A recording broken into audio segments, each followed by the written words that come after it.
What's up, guys? One Koala Man here, bringing you episode number 38 of our fairy tale reviews. And in this episode, you guys, we get a pretty good fight between Urza and Jalal. So can't wait for that, right? But anyways, if you like today's episode, be sure to hit that like button down below because it really means a lot to me. And be sure to subscribe if you are new to the channel because I do welcome every single one of you with open arms. So yeah, hit the subscribe if you are new. And be sure to share it to everybody you know would enjoy this type of review. I'm not going to say what I always say because I always say it. So there's a plot twist for you. But with all that said and done, let's get this mother underway. So we start today's episode off with the Magic Council, you know, getting everything prepped for the big giant Etherion blast. And they are not kidding with this Etherion blast because I thought it was just going to be like some, you know, satellite kind of thing. But no, they like tear open the building, like a giant crystal comes out. They're prepping big time for this. And as this Etherion blast is getting prepped up, Seagrain and Ultir are talking amongst one another, and the old man, I forgot his name, Yajiba? I want to say it's Yajiba, but I'm not sure. But anyways, one of the Magic Council guys is like kind of spying on them, and Seagrain is saying like how his destiny finally awaits, and I guess him and Jalal are in cahoots somehow, because he's sounding pretty sinister at this point. So in the Tower of Heaven, Sho and technically Urza are running through the tower trying to find Jalal, and Sho runs into Ikaruga, who is the final member of the Trinity Raven because the Owl got bopped and Gene Simmons got bopped. And Ikaruga is pretty freaking ridiculously fast because she has this katana and it can pretty much cut through anything and move at the speed of light. And she's like, okay, so Sho like gets his cards and like chucks them at her, but she doesn't like cut them in half. She like splits the card. Precision right there.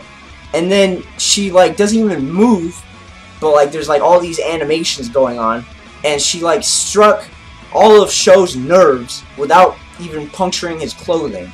And not only can Ikaruga's katana cut through the like clothing without even cutting the clothing, it can cut through dimensions, and she's trying to hit Urza through this other dimension, like when she's in the card.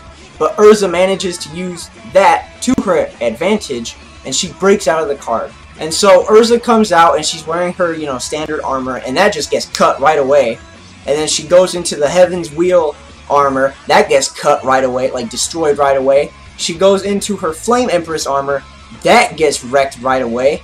She goes into her Strongest armor, which actually looks freaking legit. We have not been introduced to it yet, but it's called the Purgatory armor, and that gets wrecked right away.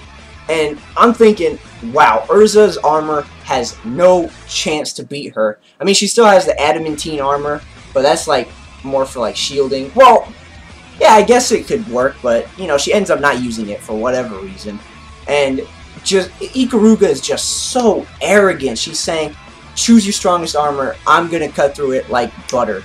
And Urza figures out, like, in her head, like, okay, if she's just gonna cut through my armor, I might as well not wear any armor whatsoever. So she requips into like just, you know, regular or semi-regular clothing. Like she's just got like a wrap, like a crop top looking thing, and then she's got some cool MC Hammer pants and just two katanas and her hair in a ponytail. That's it. And Ikaruga's claiming, you're not strong enough to beat me, Urza, okay? And Urza's saying, I know, but I was never really strong to begin with, you know? And she's saying that the reason why she wore armor so much is that so nobody can get in, you know? Like, nobody would get in her emotionally and mentally and all of that, because she had like a wall between herself and other people. And she said over the years, she's learned to drop that wall, and she knows that she can beat Ikaruga, and she knows she's stronger now. And so Urza and Ikaruga like go head to head in one strike, and they, you know, pass each other, and they're both looking like away from each other, and Urza breaks one of her katanas, but Ikaruga's katana also breaks, and Ikaruga goes down. So with one swoop, Urza beats Ikaruga. But of course, Ikaruga doesn't go down without saying something. And she doesn't really say something, she like sings it. And I'm definitely not going to be singing because you do not want to hear my singing. But she sings, and it's like a vague like song, but it pretty much hints to the Ethereon Blast. So it kind of makes me angry at her. Like, she could have just said the Ethereon Blast is coming instead of doing this funky little song. Now Urza finally tells Sho, like, hey Sho, get everybody out of here and go far away from this tower, okay? Because this Ethereon Blast is gonna just murder everybody. And so Sho finally, you know, decides to go instead of, you know, sticking by his sister's side. And Urza goes on her own way, and Sho goes on his way to find everybody, gather everybody up, and leave the island. And at this time, Simon and Natsu are going up the tower, and Gray and Happy are going up the tower. And the reason why I say those two, you know, pairs differently is because Gray and Natsu, I mean not Gray and Natsu, Gray and Happy are like on a different part of the tower from Simon and Natsu. And as they're all going their separate ways, Urza finally runs into Jalal, and now everybody's on a boat except for Urza, Jalal, Natsu, and Simon, of course. I can't do that. I can't like do the number 4 like that. It's weird. But anyways, they're all going off the island in a boat, and Gray wants to go back because he wants to help out Natsu and Urza, and everybody's arguing and blah blah blah blah blah. And Happy decides like, hey, they can do it, okay? Simon told me that Natsu can awaken his power and then just destroy everything, so they're gonna make it back alive, okay? And he's starting to cry and get really emotional, and you know, that brings up Happy a little bit higher on my list because he managed to calm everybody down from arguing. Now back to Urza and Jalal, the good part, and they start, you know, they start fighting, and of course they start talking because they were good friends back in the past, and now they're, you know, bitter enemies.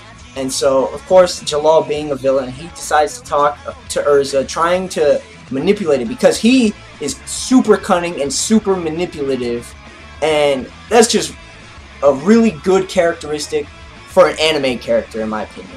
And Jalal starts to get the upper hand on Urza and like traps her in this sphere of that plasma stuff that Zeref, you know, claimed him as, whatever. But he trapped her, and she's thinking like, this is it, this is pretty much the end of it. And she reminisces in her memories, and the squad is telling her like, hey, we got you back no matter what. We are the strongest team, and all of that motivates her, and she breaks out of this sphere, or not sphere, she breaks out of the sphere and starts wrecking shop.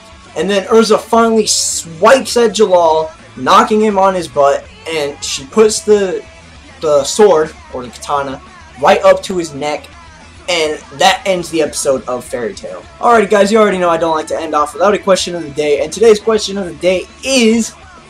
It took me forever to figure out a question of the day, actually. So we're just keeping it super duper duper uber simple. Do you prefer Coke or Pepsi? And not Mountain Dew, not 7-Up, not Sierra Mist, not RC Cola. Coke or Pepsi? Now, I am a huge fan of root beer, but I'm not going to choose root beer because it's not Coke or Pepsi. Well, maybe, I don't know. But anyways, I prefer Pepsi because canned Pepsi, whew, canned Pepsi is probably the best Pepsi. Like, I try like Pepsi from like the fountain or like bottled Pepsi. It's just not the same as a aluminum canned Pepsi. It is just amazing. Same with Coke too, but Pepsi is still way better in my opinion. But let me know down in the comment section below, Coke or Pepsi. And with all that guys, keep it cool.